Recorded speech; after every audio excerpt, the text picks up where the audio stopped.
Good afternoon. My name is Dan Allen. I'm an Associate Dean at the Harris School of Public Policy, and I'm delighted to welcome you back to Alumni Weekend, and also delighted to welcome you to this panel. I hope that when you saw data in the title, you didn't think it was related to the NSA or the FBI or PRISM and what's been in the news, although I wouldn't doubt that our panelists won't touch on that, perhaps. I guess that's for us to know. We'll let you know later. My responsibility is to introduce Colm O'Muircheartaigh. Colm is the Dean and Professor at the Harris School of Public Policy. Colm's also a Senior Fellow at the National Opinion Research Center. In addition to serving as the Dean at the Harris School, Colm is involved with research that encompasses survey sample design, measurement errors in surveys, cognitive aspects of question wording, and latent variable models for non-response. So if anybody has interest in that, I'm sure Colm will be delighted to stay around for a little while and entertain your questions. He's a principal investigator on the NSS Internet Panel Recruitment Survey, and also co-PI on NSF's Data Research and Development Center, the National Institute on Aging's National Social Life, Health, and Aging Project. So to begin our panel, Colm, please. Thanks, Dan. So I'd like to reiterate Dan's welcome to you. I'm not myself an alumnus of the University of Chicago, but I appreciate what a fine honor it is to be one. Today's topic is one that strikes particularly close to my own professional interest, in that my training is in statistics and in particular in survey research. Survey research is, or perhaps was, a method whereby we went out to collect data about people at enormous expense, so that surveys carried out by the National Opinion Research Center, NORC, or NORC as it's known to some people, could run to a cost of about $1,000 or maybe $10,000 per case for whom we collect data. So there's been a history really in social data of a paucity of data, of a desperate search for data. People want to get data. They struggle to obtain data. They thought carefully about what data they ought to collect. This has been transformed in the last number of years, where now instead of struggling to get data, we're overwhelmed by data. Instead of thinking carefully for years about what we might do, applying to multiple agencies through many iterations in order to get resources to collect data on a small number of people and extrapolate to the population, now, unless you watch it, you're going to be smothered by data, much of which purports to be of interest to the topic that you're considering. So the challenge, I think, is to cut through the unreasonable or irrational enthusiasm for data into thinking about what it is and what you're going to do with it. And this is not a small challenge. So having spent years trying to tell people that data are or were a good thing, I'm now forced to tell people to be careful about what they do with it. And Dan mentioned, I'm sure you had blanked out by then, some of the things I work on, but one of them is measurement error in data. And we thought a lot about measurement error when we actually went out and collected data. People no longer think about measurement error because the data arrive fully formed with nice labels on them, and therefore they think that they mean what they say they mean. And in a public policy school in particular, we're anxious about this because we're particularly keen to have people use evidence in formulating policy or in evaluating policy. And it was easier in a way when you had to go out and collect the data that enabled you to do this, because you put a lot of thought into what you were doing. Whereas now there's so much data out there that may or may not deal with the topic that you're interested in, that the question of evaluating it becomes much more difficult. So we've introduced a couple of things at the Harris School I mentioned before coming on to my distinguished colleagues here to try to tackle this. So we've introduced a new degree in collaboration with the Department of Computer Science, not previously, I may say, a close collaborator of the policy school, a degree in well, tentatively called knowledge systems in the public sector, which really has to do with training people not only in computer science, but also in public policy. Because what we don't have at the moment, with the exception of a very small number of people who reach this state accidentally, are people who understand both the computer science and the public policy. In other words, how the data emerge, what they mean, and what to do with them afterwards. And our hope is that this training program will produce the CIOs, the CDOs, the CTOs, the Chief Data Officers, Chief Technology Officers, Chief Information Officers, who knows what they'll be called, perhaps the high priests of future local administrations. And we've also been very pleased to entice into our clutches a number of distinguished computer people who took their eye off the machine for a moment and became vulnerable to the seduction of the real world. One of them we have here, Charlie Catlett. I'll mention him in more detail later. We also acquired, appropriated, or perhaps even, we don't use the word hired at the university, but Raid Ghani, who is the chief scientist for Obama for America, who led the social media and new media efforts in the presidential campaign. Brett Goldstein, who's the former CIO of the city of Chicago. And Bob Gerga, who's at Chapin Hall and has put together very important databases on vulnerable children.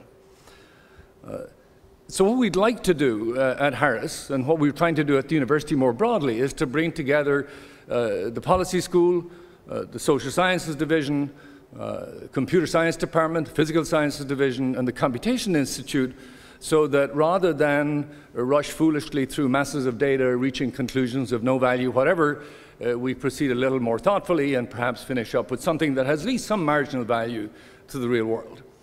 And this afternoon, we'd like to discuss some of the issues involved in these data, and I have two distinguished panelists with me. Our third panelist, Jens Ludwig, was called to the mayor's office, I believe the mayor of Chicago, although he didn't mention which mayor it was in his note, and can't be with us. Charlie Catlett, far right, is former Chief Information Officer at Argonne National Labs.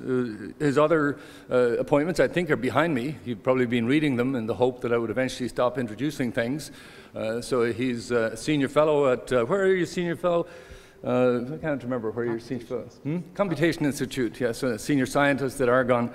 And perhaps equally importantly, director of the Urban Center for Computation and Data, UCCD. As the years go by, there will be so many centers at the university containing the letters C and D and U and I that it'll be impossible to distinguish them. But this is a pioneering effort in this regard. Also, Stephen Raudenbush, the only other person on my right, is the Sebring Lewis Distinguished Service Professor in Sociology at the university, but also chairman of the Committee on Education and really leads our efforts in education here at the university. Charlie's going to speak first for a few minutes. He's primarily going to talk about the power of tools and methods for dealing with data. When you have all this data, or these data, I struggle with the singular or plural data. If you have all these data, what do you do with it or them? And then Steve will talk perhaps slightly more about substance, data and education, and what you might do with those. And once they've gone through some preening and self-presentation, we will have a discussion and take questions. So I'd like to introduce first Charlie Catlett. Charlie. Colm didn't recognize me yesterday because he'd never seen me with a tie. That's true. It took him a minute. So I will give a talk, and then Steve will, as Colm said, Steve will talk about substance. In contrast to my remarks. We started to look at urban sciences here at the university and at Argonne National Laboratory, where I also have an appointment, because we saw rapid urbanization that's been happening around the world, and that is going to continue to happen for the next several decades. This is just 3 snapshots of 3 different cities using satellite data to measure over a 10-year period growth in terms of a land area and in height of buildings. As it turns out that some of the satellites that NASA has put up, one in particular that looks at microwave backscatter, can give you information about the amount of concrete and steel in a particular area, which translates to vertical rise of buildings.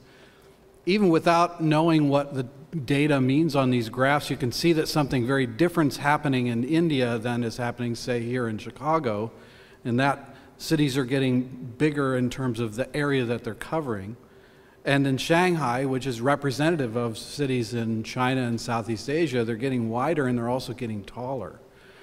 To give you some numbers, in the next 20 years, China needs to build enough infrastructure for an additional 400 million city dwellers, not total 400 million, but an additional 400 million.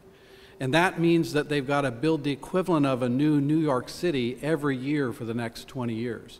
And if you took all that floor space of all those buildings and laid it out flat, it would cover the country of Switzerland. So there's a lot of concrete and steel that are going to be deployed, a lot of roads and a lot of energy systems that are going to be deployed. And now is the right time for us at the university to look at what the impact of that sort of growth is going to be on the environment and climate, on energy systems and infrastructure, and on the people that live in the new dwelling places and in the areas around those places. I want to talk in particular here about policy and data. Here you see 4 different views of the city of Chicago, and because it's a nice color-coded map, it appears to be data, objective data. Well, in some cases it is. The census data in the upper left is objective data, if you will, from the census. The problem with that data is it's, by the time you can use it, it's several years old. So it's not current. So it's a good rearview mirror to look at what the city has been, but it doesn't give you a very good idea of what the city is today or where the city's going. In the upper right, this is gang activity in Chicago based on interviews with policemen and people in the city. Well, that's not really data, it's just aggregated anecdotes. And the bottom right is comparing heat death during a particular 2-week period in July of 1994 during a heat wave, comparing the heat death there with what death rates would typically happen on another July period of time, where dark red means more people died, presumably because of the heat wave, than would normally have passed away in that period of time. And some of our scientists here, Kate Cagney and others, compared that data with economic activity within the neighborhoods. And what they found was that if you lived in a neighborhood with a thriving economy, with lots of shops and stores and people on the street, you were less likely to die of the heat wave than if you lived in an area that was in decline or had declined.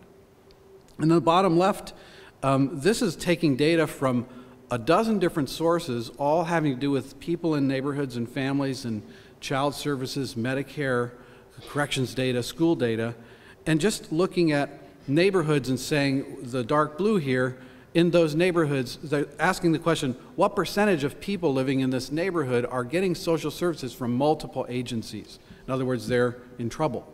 And the dark blue means that more than 60% of the families in those areas are receiving, they're called multi-system families, receiving services from multiple places.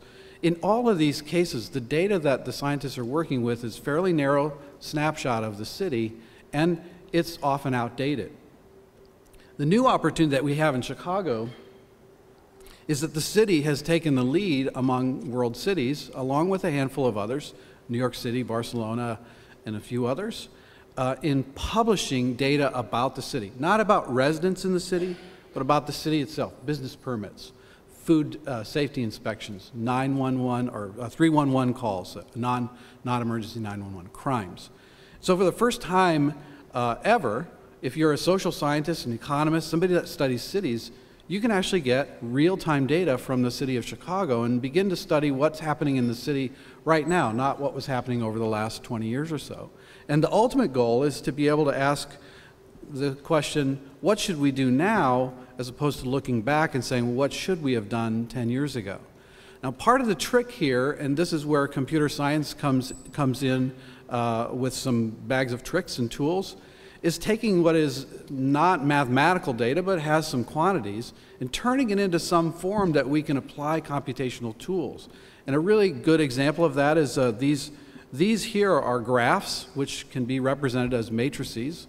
We have lots of tools to do mathematics on matrices and graphs. This is a graph of my Facebook friends, my 589 Facebook friends drawn out on a graph and color-coded and clustered in different ways to try to see, who's connected to who or who has common interests or those kind of things. So we have some projects working between computation and social and urban sciences that are of this character, of taking the data and trying to transform it into things that we can compute on.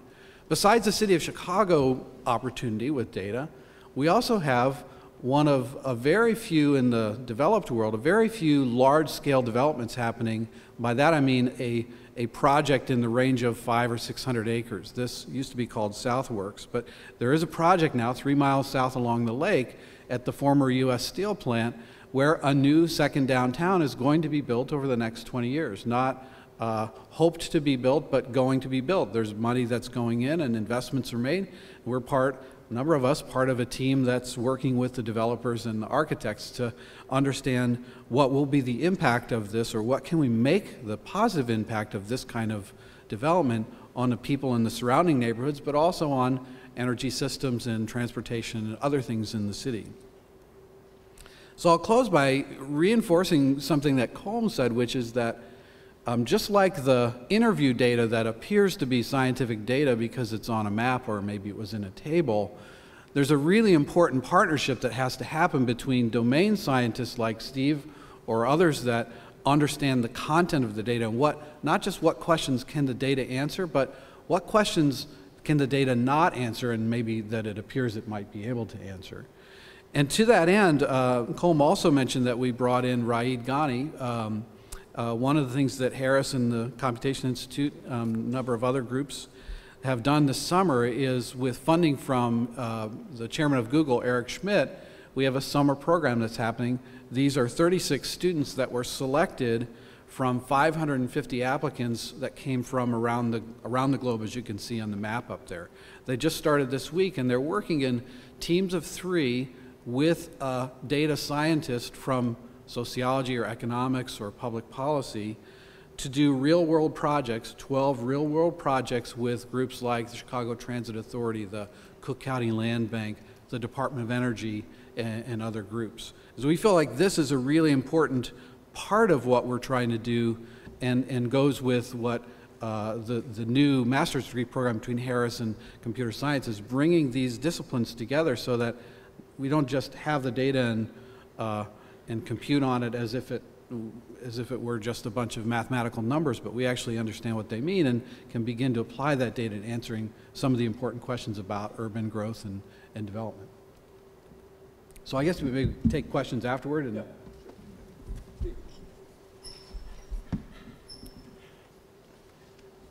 So up until the mid-1980s, schools in the United States were under virtually no pressure to efficiently produce learning. As I look around the room, I see quite a few people who have almost as much gray hair as I do. When we were in school, there was no pressure on those schools to show that they were teaching kids stuff. And there's been a dramatic change in that over the years. And you know, back in those days, elementary schools were supposed to teach basic reading and math skills. And high schools had a vocational, general, and a college track. They sifted and sorted kids into these tracks under the belief that there would be some kinds of, differentiated, but some kinds of jobs out there available, maybe working in some of those 1930s steel mills that used to be there for the vocational or general track kids.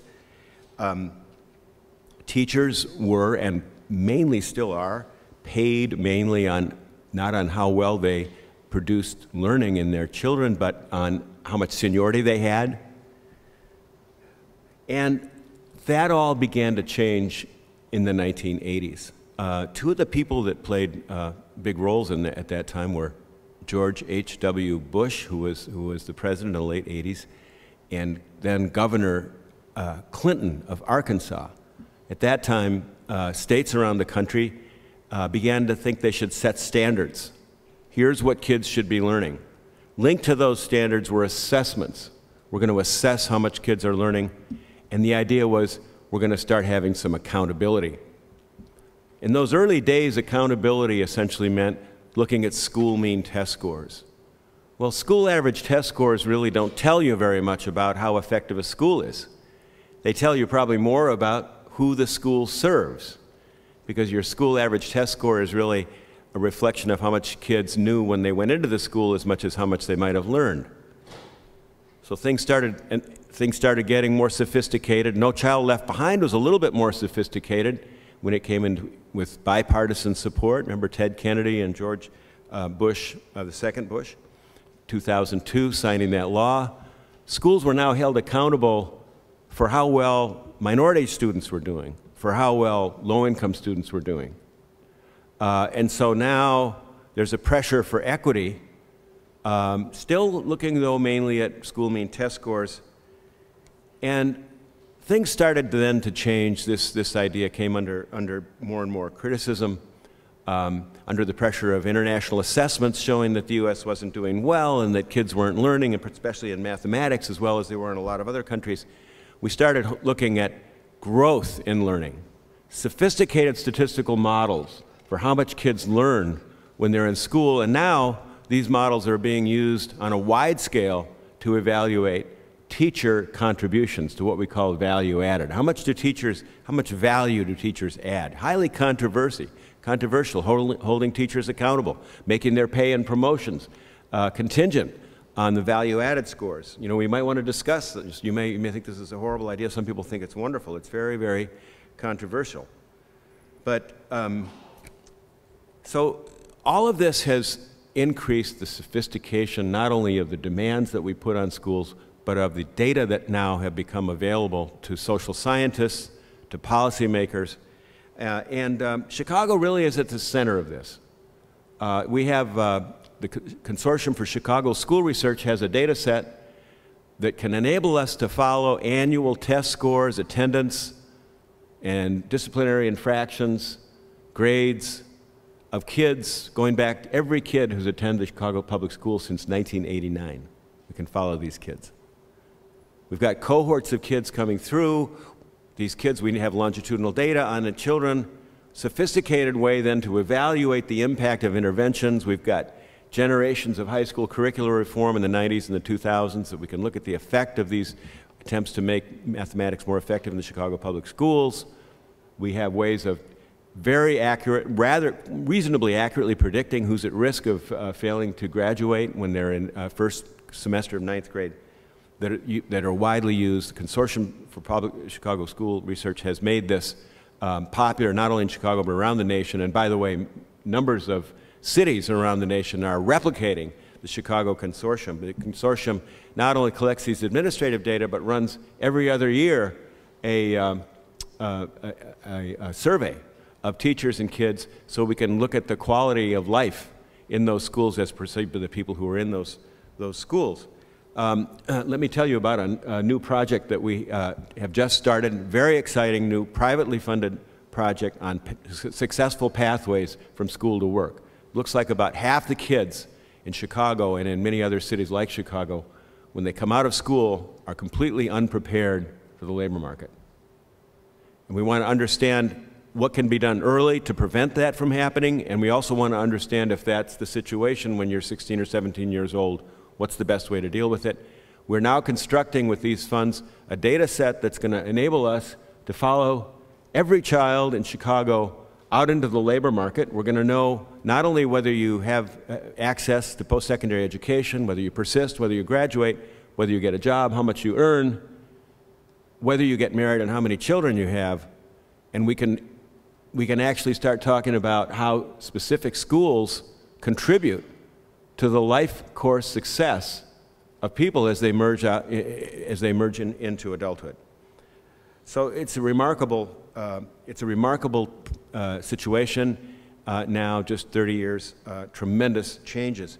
Let me just give you one other example at a much more micro level of exciting things that are happening. In the 4 charter schools, I don't know if you all know that University of Chicago runs 4 charter schools, completely non-selective, based only on admission by lottery, on the south side of Chicago, 100% African American, 85% low income. And the Tim Knowles and his colleagues, Shane Evans, who run those schools, have, and many others who've come before, Tony Breik and Sharon Greenberg and others, over the years, have developed a system whereby every 10 to 12 weeks, we can assess the language skills, the reading skills, and the math skills of kids. We can design interventions specialized to each child, come back 10, 12 weeks later, assess where those kids are. These data systems can be searched by anybody on the staff, anybody on the faculty can see not only how well their kids are learning, but how well the kids of other teachers are learning, and collaborate and learn, gain expertise from others who are more successful, solving a particular kind of problem for a particular kind of kid. So Chicago's really at the center of this stuff. There's a lot of incredibly exciting stuff going on. It has huge potential, I think, for school improvement. A lot of people think it has potential for harm that we may want to discuss. But it's really a sea change in our lifetimes as to what we're doing with data and education, and it's really at the center of education reform. Thank you, Steve. One of the many entertainments of events is to look at the way in which the room is set up. I've always been intrigued by the fact that panels are usually not given enough microphones. You know, so like 2 for 3 or 3 for 5. And one of the entertainments we have as audience is to see how they fight over the space and the location of these microphones. I've found that I can actually move this microphone, so in a moment I will, and take it with me so that I don't have to fight with these guys for the other 2 microphones. 3 points I'd like to make, and I address them perhaps in the form of a question to my colleagues, but also open it up for discussion. The first relates to a point that Steve made at the beginning. I think in a humorous vein when he said that there are people in the room with more gray hair than he has. And that was data to Steve. Let me say, I have less gray hair than Steve has. And this may illustrate a failure of this variable to measure what Steve thought it was going to measure. So you really have to be careful about how you use data, no matter how obviously correct it may appear to be. Indeed, the more obviously correct it may appear to be, perhaps the more you ought to be concerned about whether it's of any value or not. I'd also like, if I can find it, to show one of is this it? One of Charlie's slides, and talk about how dangerous it is. So one of the great problems of let me say, I'm deeply conflicted as a statistician and a data person, that I'm also deeply distrustful of and antagonistic towards classification of all kinds. Leaving that aside, if we look at the data on the slide behind me, you will see the interview data there, and it's pretty clear, and it's great to be clear. You know, there are clear colors that distinguish between classes, and therefore, if you look at that, you would make decisions about these areas on the basis of those colors. These decisions could be quite consequential for everybody in those areas. The value of their real estate, the quality of their schools, their ease of recruitment of teachers, all of these things could be easily influenced by a chart of this kind. And Charlie mentioned this is just like almost garbage, not quite, but you have to think carefully about what does it mean to count number of interviews with the police. Is it based on race? Is it based on ethnicity? Is it based on how many bars there are in the neighborhood? I mean, all these kinds of things could seriously influence that. So there's a real danger, I think, in data, unless we understand the limitations of the data. And then finally, and this is to Steve more than to Charlie, you know, I'm a great enthusiast for the data from the Consortium on Chicago School Research, the database that Steve mentions that has longitudinal data on all of the CPS Chicago Public Schools children over 20, 30 years. And these data don't have names on them. However, we know that it would be effortless to identify children from the amount of data that's located in that database. You don't need much information to identify an individual, and with that much information, you could certainly identify every one of these children. And does that mean eventually employers are going to look at these data, which ought to have been confidential, and get the whole school record for that child, and perhaps a problem they had with emotional maturity at the age of 8, and use this in order to discriminate against that child forever? So I'd like to put it to my colleagues that this glorious age of new data and big data is in fact much more damaging to us than it is positive. And then invite you, once they've answered this, to challenge them or me or anybody else with your thoughts on the subject. So, Charlie? And you got your own microphone? I do. You know, I think for just this last part about the danger of the data, we're looking at several different classes of data to do different kinds of things. With respect to what the data is about and how sensitive it is. So one kind of data is just data about the infrastructure of the city that doesn't relate directly to individuals. Examples of this would be building permits or construction permits or business licenses. As certainly it's a second order indication of an individual. You can look at more private things about the city like tax receipts from businesses and get some idea of how well a business is doing. But that's one area of study that we want to approach with some of this data. Another set of data is a little closer to information about individuals, but still it's aggregated data about behaviors, like number of people that get on or off a bus at a particular time, or the number of cars that come through an intersection. So between those two, there's a lot we can learn about the city that, subject to some of the things Colm also mentioned, and I did as well, about making sure we understand what the data can or can't tell us. We can do a lot of understand city a lot. Then there's a third type of data that you mentioned specifically that's about particular individuals, and that data could be very damaging. And the way the university has handled the data, from what I've learned, is very carefully, and it's not accessible on the internet. You have to have special permission to get to it, et cetera, et cetera. But it's somewhat dangerous to have that data. So. Yeah, well, I was a little surprised to hear you say that, Colm. I mean, having some experience in the UK, where the employers see the O-level and A-level examinations, right, for people. But of course, that may not be something that you agree with. But no, we hear. I mean, there could be gross misuse, certainly, of the data that are collected.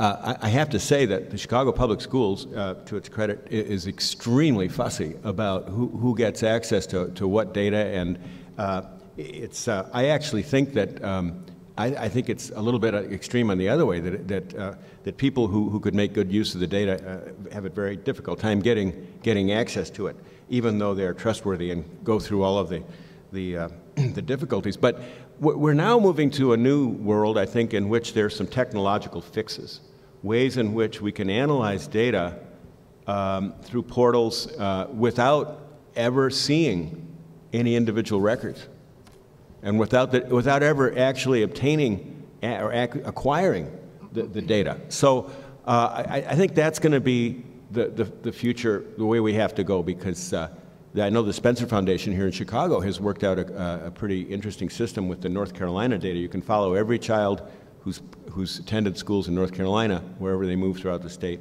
and have meticulously worked out some strategies for protecting the human subjects. I'm reassured, of course, completely. Perhaps invite the audience to and if you'd wait for a microphone, because then everybody will be able to hear you, and I'm sure that would be better. Here in front. If you'd keep your hand raised, and then the microphone will be able to find you. Thank you. Yeah, I've actually used some of the CCSR data in my own work, and it's been very helpful.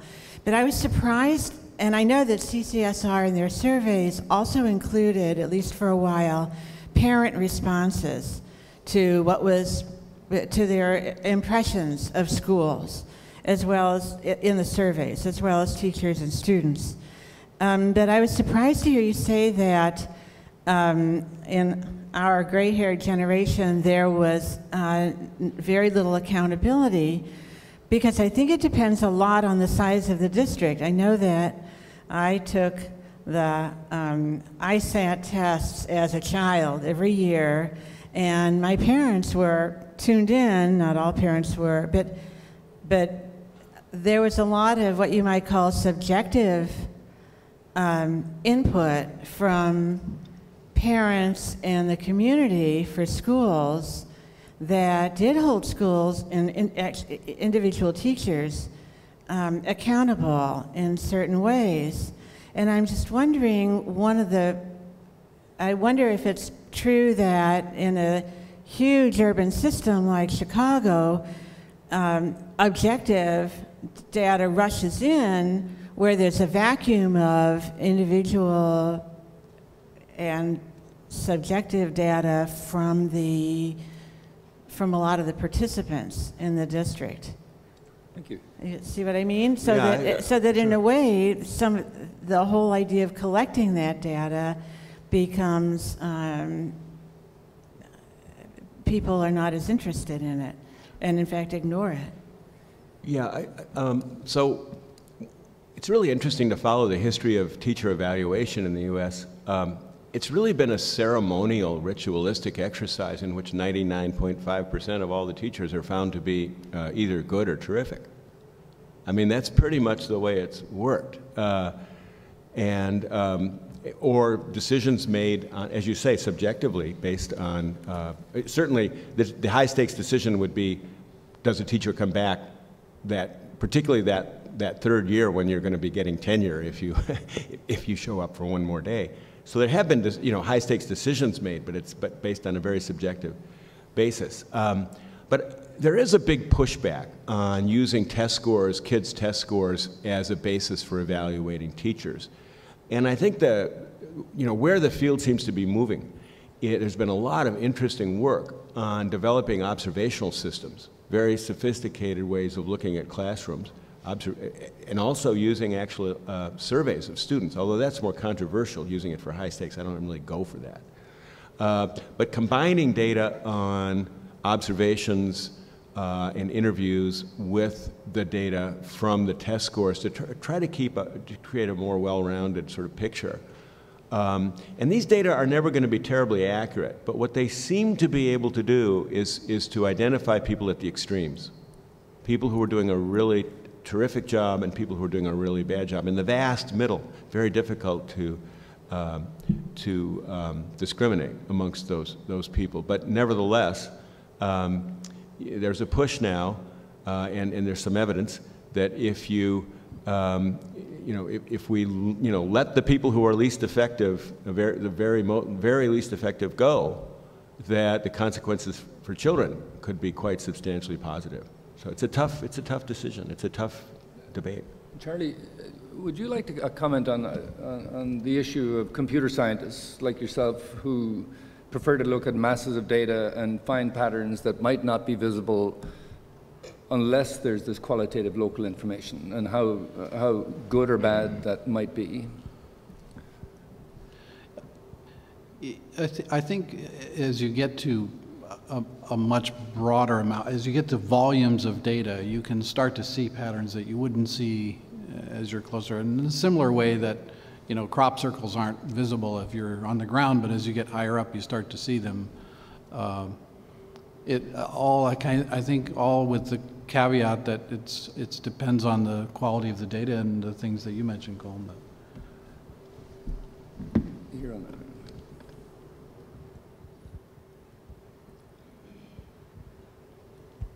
Thank you. I'd like to try to follow that up with a question. It's a forest or the trees question that I'm concerned about. And that is, for example, what Steve was talking about. As we get more and more data on particular kids, we certainly can plan better and better interventions in these things. But are we ever asking the question, is it worth it? There's no question in my mind that if we get more and more careful about what we do with an individual child on a daily basis, we can improve their learning of that child. But are we ever asking the more broad question, the forest question, is it worth it? Should this child be learning this stuff? Is it necessary for all of our children to learn this stuff?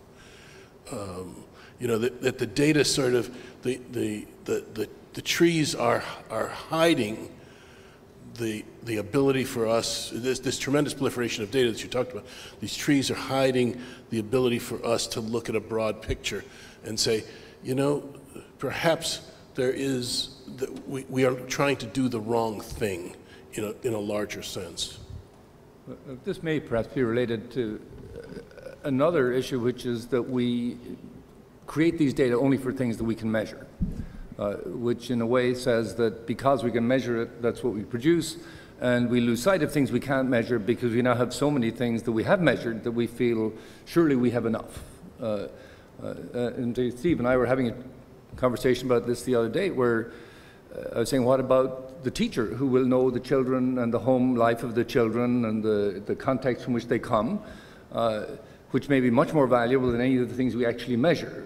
And the question is, do we sometimes allow what we can measure to prevent us from attempting to measure the things that are more important?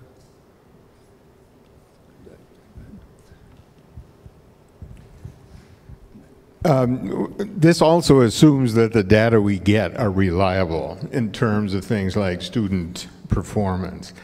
For 3 years, I taught in Tanzania, and they were on the O and A level system, and there was incredible readiness to study. It spoiled me for teaching. My kids were angels, literally. And they studied hard because there was a meaning at the end of it. Those tests meant if you got a certain score, you could be a medical assistant. If you got a certain score, you could get a scholarship to a university in Britain or the US. It was an essential, I mean, this was in the 60s, right after the time of independence. I taught for 25 years in the Elgin district. And you watch what does doing well on the ACT, which is included in the junior level test. What does it get you? You get a 22, which is a good score, or a decent score, but that and $25,000 will get you a year at the University of Illinois.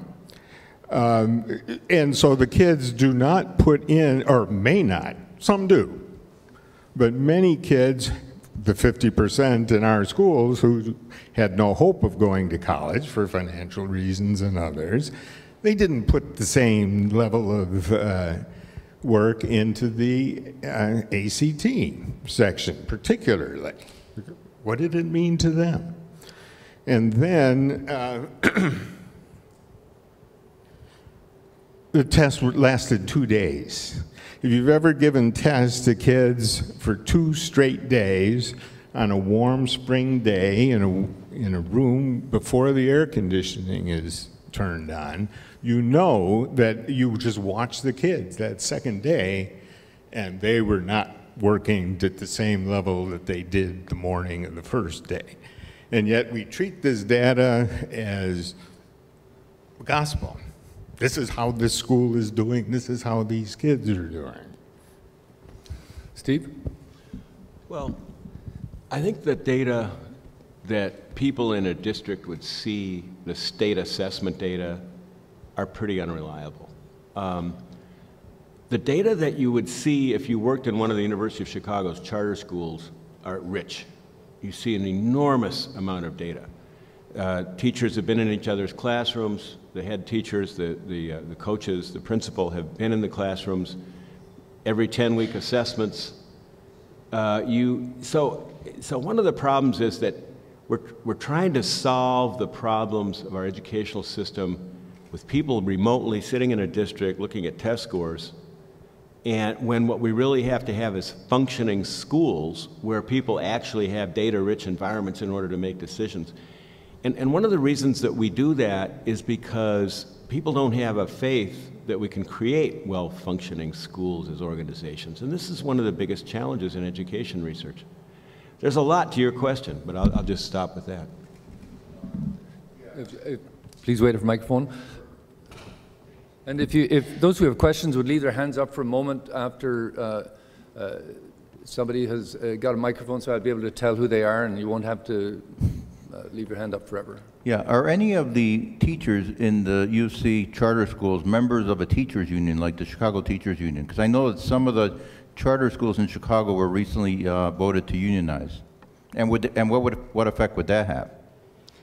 The charter schools our charter schools do not operate under the union contract in Chicago. As you know, I'm torn in saying this because I tend to be a believer in trade unions, but I think that the union rules in Chicago have really been very constraining. And so the ability of the schools to have flexible time, extended time for kids who need more time, there's a lot of ways in which the union rules, releasing the schools from the union constraints, have enabled ours and other charter schools to be much more creative.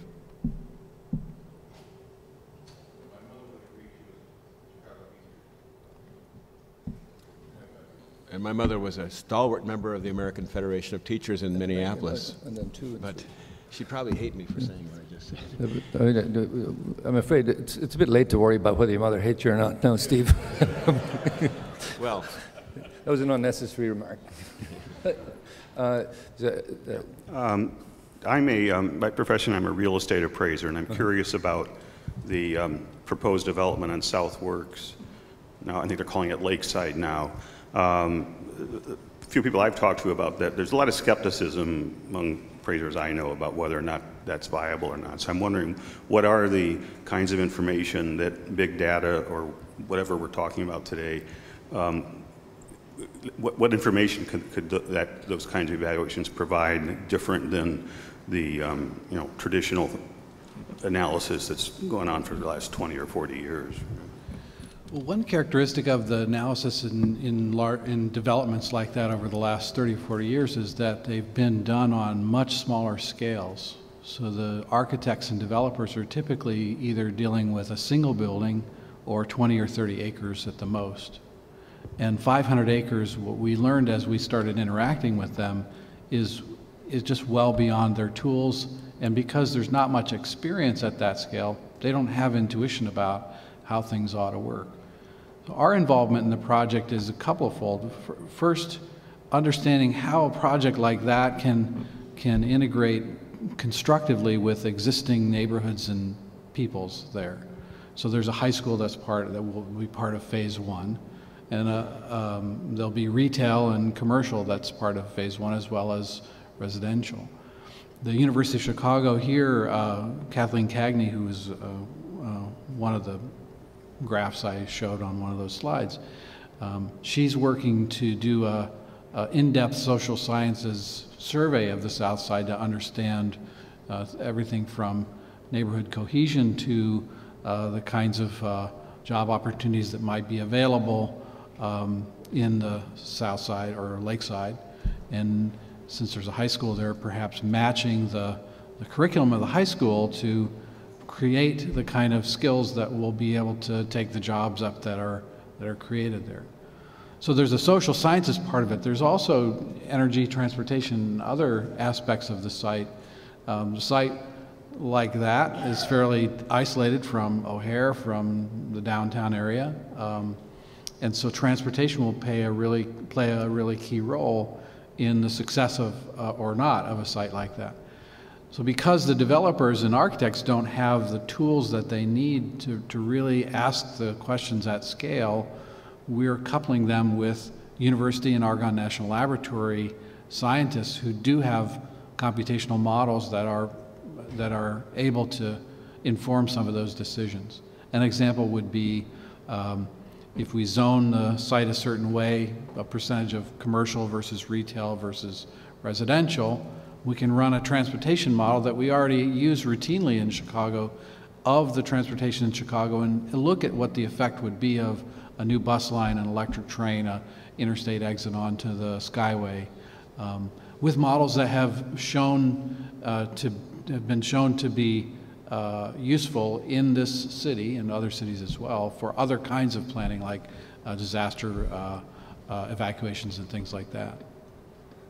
I think to add to, perhaps, to add to what Charlie said, I'm both enormously enthusiastic about the Lakeside project and deeply dubious simultaneously. So it's a beautiful site. Those of you who don't know it, down by Rainbow Beach, it's worth going down to have a look at it. there are beautiful models. Architects are really good at models, you know, and taking pictures of models even better. One of the issues I have is how to get from the current state to the state where the model is all built. So Charlie and his colleagues are very good at planning the whole area and saying what would happen, and indeed extraordinarily innovative methods of dealing with utilities and other issues in a what's essentially a virgin space like that. One of the real difficulties from a real estate point of view is who goes there first. You know, once you have the whole thing, then you can imagine building models that say, what would it be like if you had a square mile of mixed residential, commercial, leisure facilities, 9 miles from downtown or 10 miles from downtown. The question is partly a social science question, is how do you get people to start that? You don't start with a square mile, you have to start with some part of it and see what happens after that. And the answer to that is certainly still unknown, but it's a brave concept, is I think, at this stage. And I think you certainly have been waiting. I'm interested in children's experiences very early in life, and so I'm curious, two things. One is whether you're tracking early experiences before kids get to school in Chicago, and the other is how in your models, and I think this is more general than in education, how do you account for latent effects where early experiences might have an impact that doesn't show up right away but shows up later? It's a great question. I think a great example of that is reading comprehension, where we've gotten good at teaching kids how to decode familiar words when they're in kindergarten, first grade, kids from all backgrounds. But when it comes time to use reading to gain knowledge from new text, what kids fall back on is their general knowledge and their vocabulary that they gained when they were 2 and 3 and 4 years old or earlier. So we have a very ambitious project in the Committee on Education to assess children's developing oral language skills in preschool settings and to use those assessments to guide and evaluate attempts to improve the language environment of the classroom, because a lot of kids, particularly kids from low-income backgrounds whose parents have very little education, have language environments that are not as helpful in being successful in school. And so this is a major new initiative that we have that involves developmental scientists, teachers, and the authors of, we're doing this in math as well, the authors of the Everyday Math textbook, which is another U of C product. And by the way, I might add that we also have evidence that early language development is linked to early math learning. So language and mathematics develops in a language environment. And this is something that Susan Levine, my colleague in psychology, she's the chair of the psychology department, has done really interesting research on this.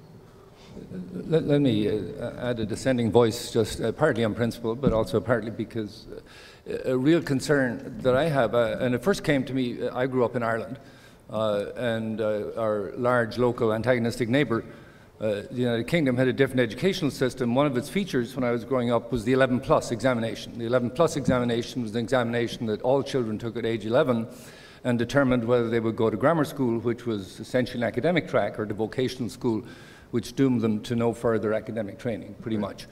And in Ireland, we thought this was barbaric. Of course, partly prejudice. We thought it was barbaric because it seemed very early to determine the future of a child.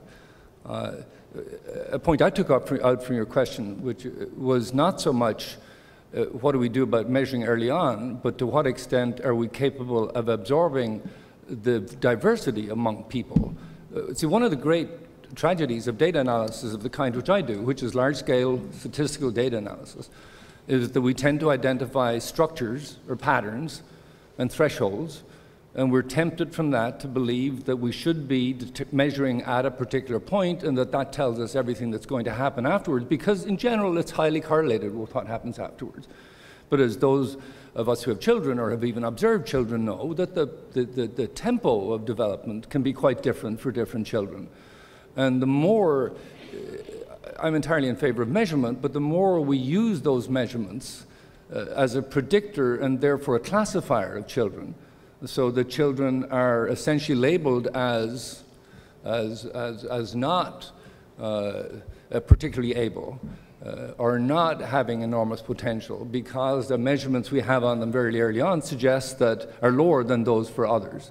It seems to me, again, something, and it comes back to one of the early questions, that in addition to these patterns, we also have to identify individual characteristics, and the fact that there's diversity or heteroscedasticity among individuals within those patterns.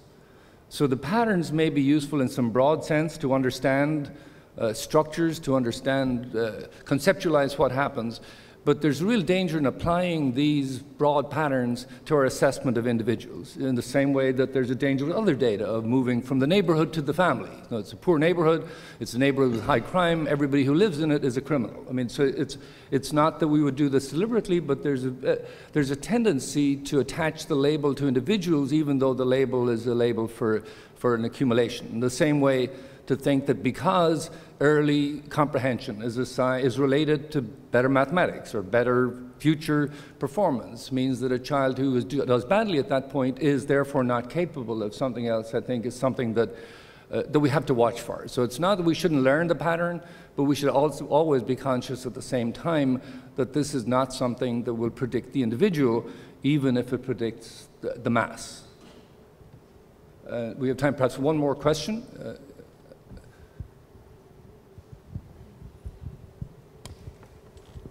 I'm just wondering how much of this is social about the teachers. Like, it's really easy to collect data, and not social about us. It's really easy to collect data on teachers and students. It just seems to me like my wife works as a teacher at a community college, and they're paid nothing. And we, as a society, seem to not value teaching very highly, though each of us, speaking for myself, value, like my kids, if I had kids, my kids' teachers very important. But as a society, we don't pay them. We don't seem to respect them as a, you know, on a societal level by the way we act toward them. And I just wonder how you collect data about this. You know, could you, have you ever looked at, I don't know, PTA involvement at a school and how the teachers do and stuff like that? It seems like everything's put on the kid to collecting test data because it's easy, as opposed to you know, how we are versus, I don't know, Finland. You know, they have, you know, teaching is a profession there. It's not here. Let me say something about that. Say something about inequality. Our education system is producing grotesque inequality in the absence of measuring things. And we can see this if we compare South Korea, for example, to the U.S. The 90th percentile child in the U.S. is about 25% of a standard deviation, which is a modestly large amount, behind the 90th percentile child in South Korea. Our 10th percentile child is 3 times as far behind as the 10th percentile child in South Korea. Now, maybe we don't want to know that, but we should know that. We are committing a crime, I think, in how we're educating, miseducating low-income and minority kids. And to say we don't want to see the data is just putting our heads in the sand. We want to see the data because we want to make things better. We want to see the data because we want to evaluate our efforts and hold ourselves accountable to producing opportunities for education for kids who are being now denied those opportunities. Perhaps I'll ask my colleagues perhaps to say a few words to sum up their philosophical position on on the general issue. Charlie first. I guess maybe to sum up what I'm trying to do is I noticed that because it's so difficult to get data, scientists tend to get 1 or 2 data sets and study them to death and get a slice of a view of things. Some of the work that Steve was describing to me offline of some new projects is starting to look at many more sources of data to try to get an answer to a particular problem or challenge. So what we're trying to do with all these different data sources from the city of Chicago and elsewhere is to provide to a scientist an opportunity to look at not just how does heat death relate to commerce in the neighborhood, but how does it relate to 6 or 7 other things? And so this gets at the notion of trying to say what's happening with a kid's performance in school. It's not just what's happening in the school, it's what's happening outside, it's what's happened 5 years earlier. So at the end of the day, this big data to me means offering a wider picture with all the caveats that you've talked about, Colm, about the reliability of the data, but a wider picture to try to answer questions in a more holistic way than just a narrow slice of what's happening. Steve? Well, as I said, I think that looking deeply into the social facts of this world that we're creating is potentially a very good thing. I recognize, and I think this discussion is very useful, in opening up to scrutiny and having debates, and open debates about the kind of data we're collecting and the uses of those data. And I think the drive for more data is a good thing as long as the open disputes and discussions and discourse about how we use it go on and can be, so that, in other words, there's a fairly ruthless criticism of what we're doing, even as we gain more information. But I don't think that we can go in the direction of turning back the hands of time and saying we should have less data. Yeah, certainly we have data. We're going to have more data, and the question is what best to do with it. One of the challenges is who owns the data, not so much who guards our guardians, but who owns the data. So computer scientists, and let me say that Charlie is an exception to this rule. You know, I like to think that computer science is really the science that deals with these things, and other people should kind of butt out, more or less. I was reading only the other day, I'm an alumnus of the London School of Economics, a place I went after I had completed my serious education in Ireland, and received the alumni magazine, in which one of my former students talked about big data and the deluge of data, and his complaint was that statisticians weren't allowed to control the data, because statisticians know how to do analysis, and clearly they should be the people in charge of data. It seems to me perhaps not a completely perfect solution. I think the picture that emerges to me from our conversation is that it's really important that the end users have to be involved in the data. And this applies everywhere. So in schools, the students have to be involved, the parents have to be involved. I mean, the data are going to be good and useful perhaps, but to be really useful, they have to connect with the people who are at the sharp end. A highly respected colleague of mine at the Harvard School, a physician, was talking the other day about the way in which doctors share information in hospital, and how much better it is when doctors share information in hospital. Laudable. Indeed, and I asked him, do any of your experiments, and he's doing some very interesting experiments, do any of your experiments involve the patients? And it took him a moment to remember what exactly these were, because, you know, doctors don't have patients, they have conditions, you know, and so you can't very well, you know, discuss this with a bunch of broken legs or intestinal pain. You know, so the only way that we're going to keep control of the data, which are inevitably going to swamp us one way or the other, is by making sure that we, the end users, we, the people who generate these data, recognize it, work on it, and wrest control from people like me and Charlie and Steve and others who can do wonderful things with it but don't really know what we're doing. So I'd like to thank my colleagues for coming. I'd like to thank you for coming. I have an instruction to give you. Because this is the University of Chicago, you don't get away without instructions. I was given instructions, and I'm happy to pass them along, which is that in the course of time, the time was not specified in the information I got, you will receive an email. Many of you will be familiar with this concept despite your training here. You will receive an email with what I believe may be a questionnaire. This questionnaire will collect data. These data will be used wisely, I have no doubt. So please take the time to complete the questionnaire. And between now and your questionnaire, enjoy Alumni Weekend. Thank you very much.